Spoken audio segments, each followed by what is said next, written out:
안녕하세요. 김유겁의 경제부동산입니다. 구독, 좋아요 부탁드립니다. 여러분들이 다주택자라면 어디부터 팔겠습니까? 입지가 안 좋은 곳, 차익이 적은 곳을 먼저 팔아버릴 것입니다.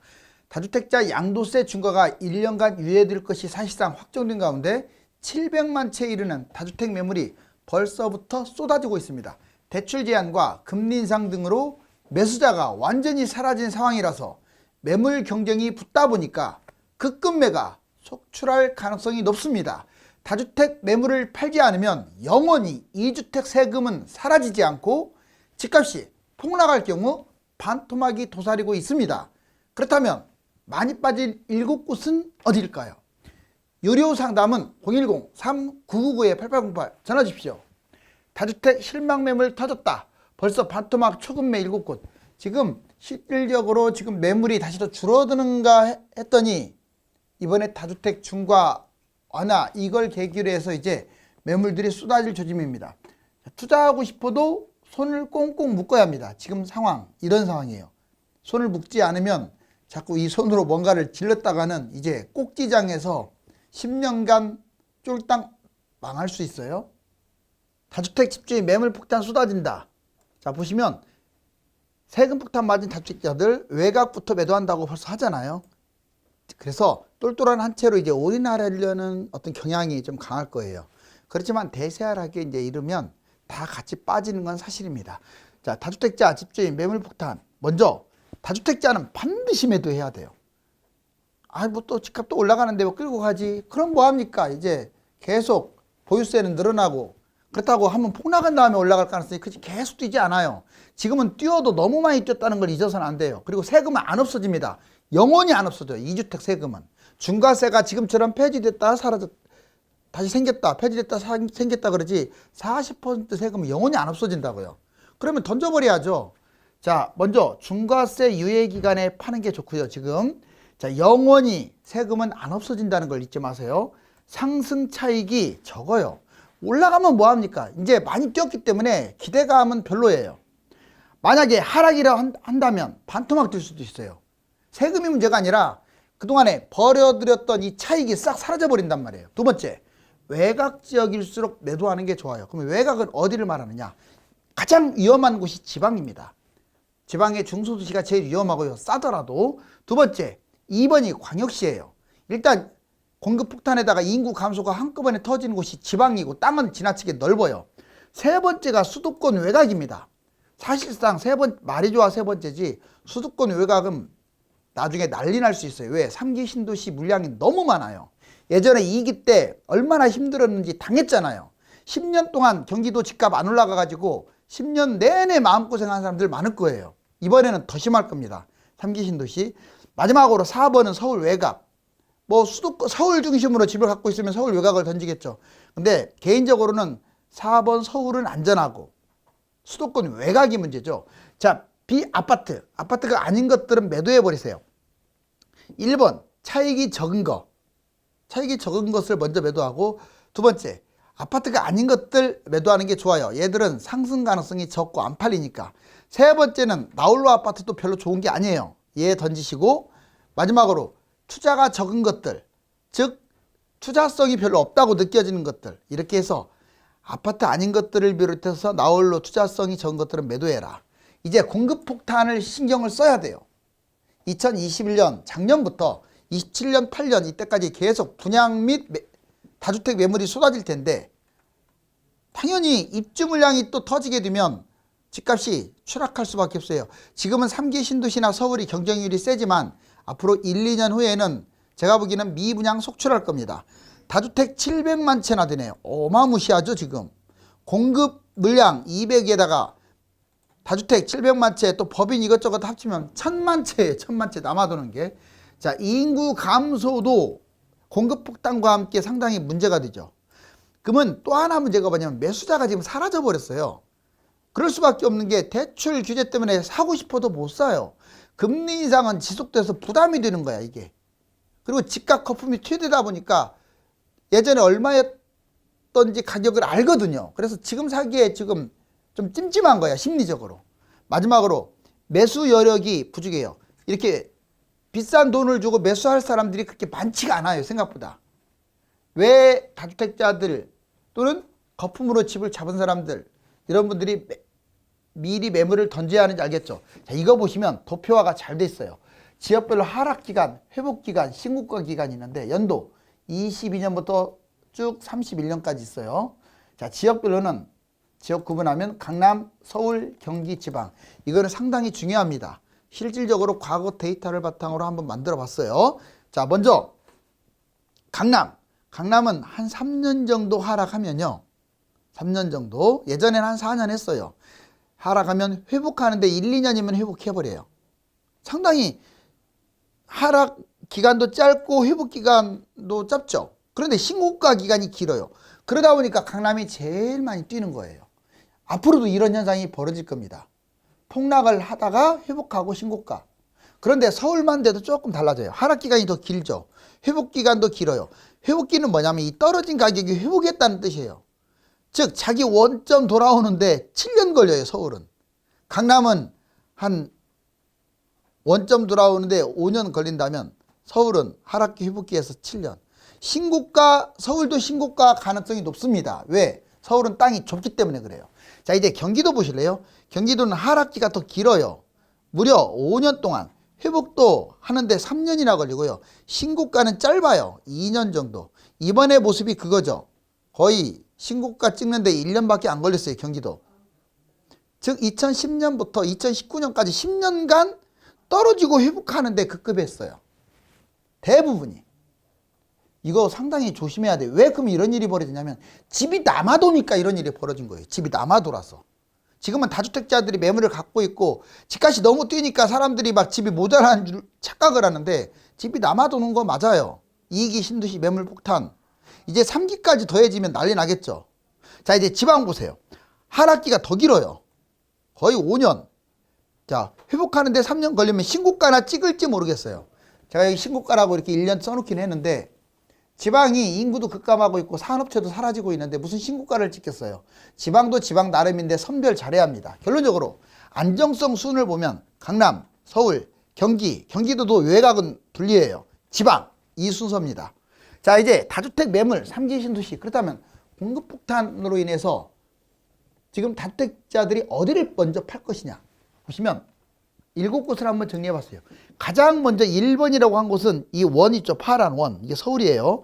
서울의 대략 제1 외곽 순환고속도로 좀 이짝지짝으로 보시면 되겠네요. 약간 남쪽으로 해가지고. 자, 1번. 이 원 밖에 모든 1번은 외곽이잖아요. 뭐 군단위, 10단위. 이런 곳들이 가장 먼저 타깃이 돼서 다주택자들이 털어낼 가능성이 커요. 아파트가 됐든 뭐 비아파트가 됐든. 그 다음에 2번 이제 2번부터는 인구가 좀 많은 곳들을 한번 찝어봤어요. 1번 속에 들어가긴 하는데 그래도 여러분들이 확실하게 각인을 하는 게 좋아요. 자, 이 원이요 3기 신도시 주로 택지지구 안쪽이에요. 그러면 3기 신도시 택지지구가 거의 60군데인데 여기만 또 못한 지역들이에요. 여기는 지금. 자, 파주, 양주, 동두천이 여기에 해당돼요. 3번은 인천하고 김포 대부분이 해당됩니다. 강화는 뭐 당연한 거고. 4번은 시흥, 안산 외곽 지역이 해당돼요. 5번은 화성, 오산이 해당돼요. 6번은 평택, 안성, 뭐 용인, 처인구 이 정도 해당돼요. 1번은 여기에도 지금 2, 3, 4, 5, 6에 들어가면 그나마 다행이에요. 여기 안 들어가는 외곽 지역은 아주 나쁜 곳이죠. 자, 아무튼 이 7군데는 조심하세요. 여기까지 6번이 있고 그럼 오른쪽 보세요. 자, 여기 1번에서 6번 지금 원 빨갛게 그려진 데 있죠. 주로 수도권 외곽 아닙니까? 여기에 플러스 지방은 다 해당돼요. 다. 지방이 아무리 훌륭한 곳도 경기도 외곽만 못합니다. 인구 쏠림이 수도권으로 몰리니까요. 설령 해운대라 할지라도 아무리 좋은 곳이라 할지라도 자, 수도권을 이길 수가 없어요. 상식적으로. 그러니까 조심해야 합니다.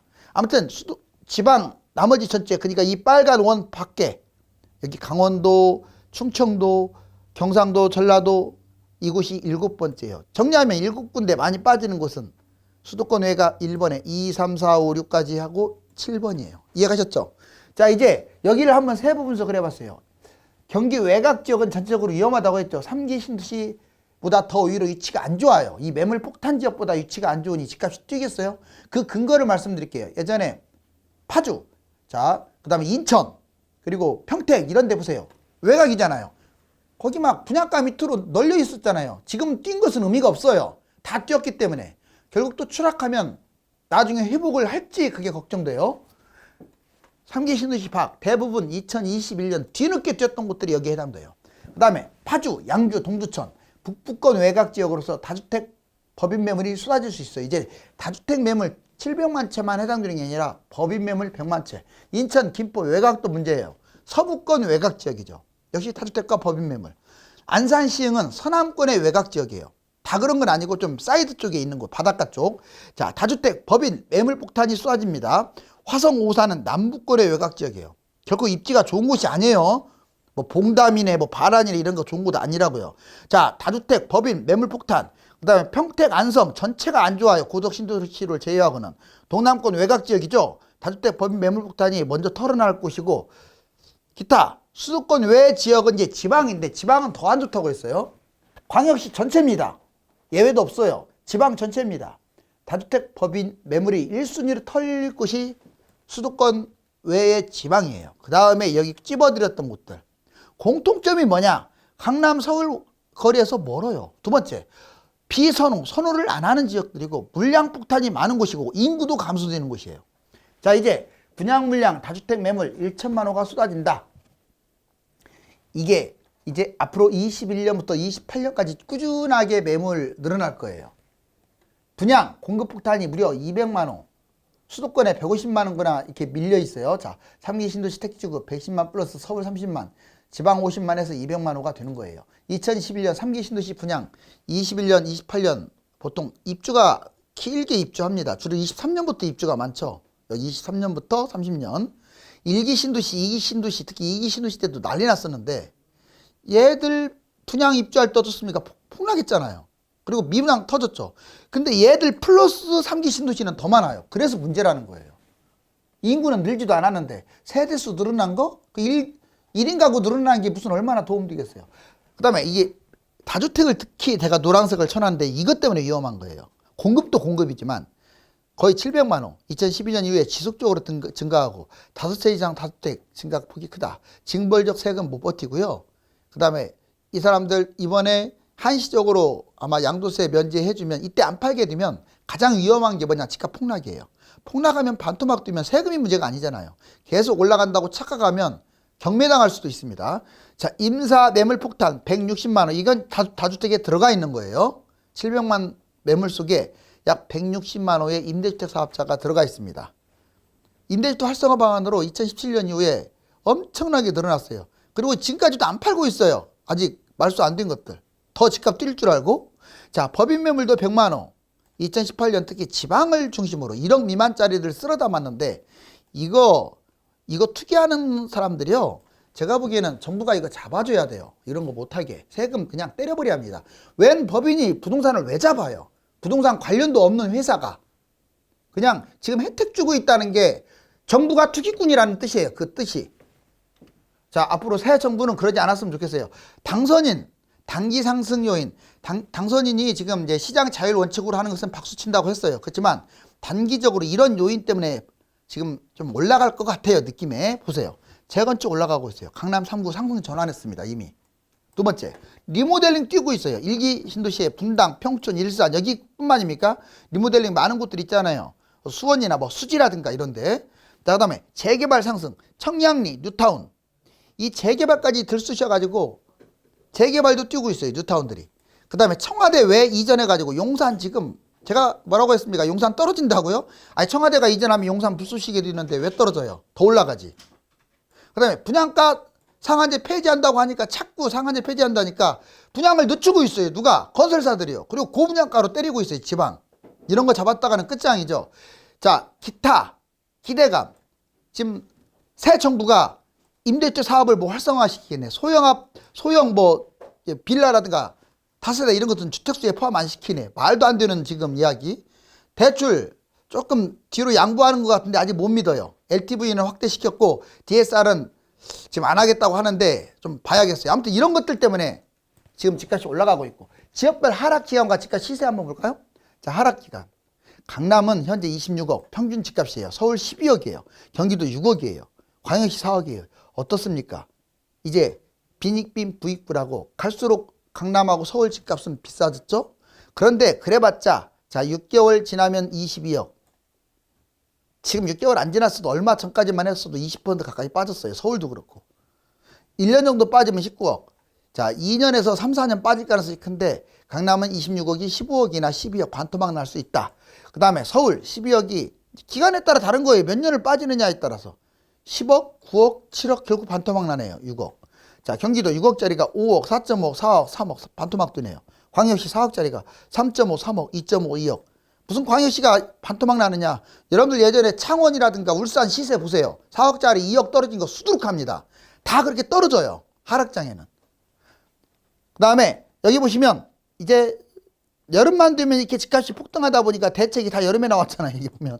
자, 그러다가 이번 최근에 이제 대출 규제로 인해서 쭉 떨어졌어요. 이게 지금 현재 여기 보라색 동그라미가 현재인데 안타깝지만 윤 당선인이 지금 개념 없이 계속 풀다 보니까 규제를 너무 속도 조절 안 하고 풀려고 하다 보니까 이렇게 지금 플러스로 전환되고 있는데 제가 보기에는 이미 플러스로 전환될 것 같아요. 이 흐름이면 폭등이라고 생각하지 마세요. 그렇다고 잡으라는 얘기가 아니라 그냥 쭉 빠지게 내버려 뒀어야 하는데 성급하게 뭐 공급 확대라는 그 미명하에 이렇게 강남을 뛰게 하고 들쑤시는 바람에 올라갈 가능성이 지금 상당히 높아졌어요.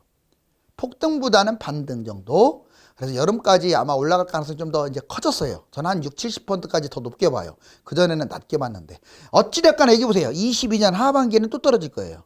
쭉 올라간다. 이거 거짓말입니다. 이거 조금 올라가는 것 같고 매수한다? 이건 아닌 것 같아.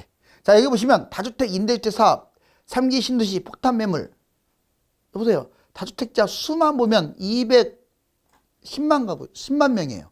이 사람들이 가지고 있는 집이 대략 이제 임대주택 사업자 여기 44만까지 포함해가지고 대략 한 700만 가까이 정도 되지 않을까라고 판단돼요. 임대주택 집은 143만 개네요. 임대주택 사업 이 집을 빼게 되면 다주택 매물이 대략 한 550만 가구 정도 돼요. 합쳐서 700. 자 여기 보면 3기 신도시 시커멓죠. 얘만 있는 게 아니라 플러스 추가 신도시 및 택지지구 이게 대략 한 60군데 정도 돼요. 60군데. 신도시는 한 10군데 되고요. 택지지구가 많아요. 자, 한국의 빈집 추이 2019년 현재 151만 채인데 이제 한 5, 6년 바닥장 정도 되면은 한 거의 300만 채 예측을 합니다. 250만 채에서 300만 채. 어마무시한 빈집이죠. 지금 이미 여러분들 그 뭐 원룸이라든가 고시원이라든가 이런 원룸 있잖아요. 이런 것들 지금 제외시켜서 그렇지. 걔들 합쳐버리면요. 실질 주택 보유율은요. 사실상 수도권도 100이 훨씬 넘어갔어요. 지방은 말할 것도 없고. 자, 특정 지역 중심 집값 반등하고 있다는 걸 한번 보여드릴까요? 특정 지역만 올라가고 있어요. 서초, 강남, 송파, 용산, 종로. 자, 엉뚱한 짓 하는 바람에 지금 뛰고 있죠?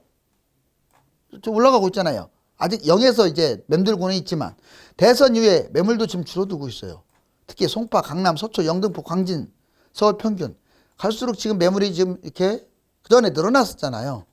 뻘짓 하는 바람에 지금 줄어들고 있습니다. 아마 이번에 집값 폭등하게 되면 윤석열 당선인은 제가 보기에는 폭망할 가능성이 커요. 집값을 꼭 잡아야 합니다. 자, 윤석열 규제 완화 드라이브 집값 상승도 시동 실질적으로 지금 올라가고 있음을 보여주고 있어요. 시세입니다. 시세. 자, 이번에는 매매 수급지수 수급지수가 86까지 떨어졌다가 지금 올라가고 있는 거 보세요. 이제 100을 향해서 다시 또 치솟고 있죠. 이번에는 지역별. 자, 이거 보시면 적나라의 서울 보세요. 자, 잘 빠졌어요. 계속 확대되다가 빨간색 보세요. 이거 최근 거예요. 좀 줄었죠. 위로 지금 반등 아직은 플러스는 아닙니다. 자, 그 다음에 경기도도 보세요. 이렇게까지 떨어졌다가 확 반등했죠. 아직은 플러스는 아니지만 아마 다음 주나 그 다음 주 정도면 상승 확대될 수도 있어요. 자, 이번에 보세요. 인천. 거의 이렇게까지 엄청나게 추락했다가 빨간색 보세요. 줄어들었잖아요. 이 막대 그래프가. 그 다음에 세종 보세요. 세종은 계속 지금 마이너스예요. 아직 여기는 개념이 없습니다. 세종은. 그 다음에 부산 보실래요? 부산도 이제 모처럼 만에 하락으로 가는가 싶더니 다시 줄어들었어요. 대구 보세요. 대구는 이미 마이너스가 아주 큰 폭으로 마이너스였다가 조금 줄어든 상태. 자, 광주는 이미 플러스예요. 그리고 대전도 막 빠지고 있는데 약간 줄었죠. 전체적으로 어떻습니까? 지금 이번 주 주간 빨간색을 보니까 전망지수가 상승 쪽으로 다 턴을 해버렸어요. 기대감 때문에. 자, 여러분들, 그렇지만 금리 인상으로 펌프질을 하고 있습니다. 결국은 이 풍선 속에 들어가 있는 이 아파트 결국 뻥 하고 터질 가능성이 높아요. 집값이 오르면 더 악재가 되는 거예요. 더 많이 떨어지니까. 다주택자나 최근 무리하게 연끌 혹은 갭 투자를 한 분들은 매도도 생각해야 합니다. 특히 다주택자는 한시적 중과세 완화 기간에 팔지 않고 끌고 가게 되면 집값 폭락은 물론 재투자의 기회를 놓치게 됩니다. 감사합니다.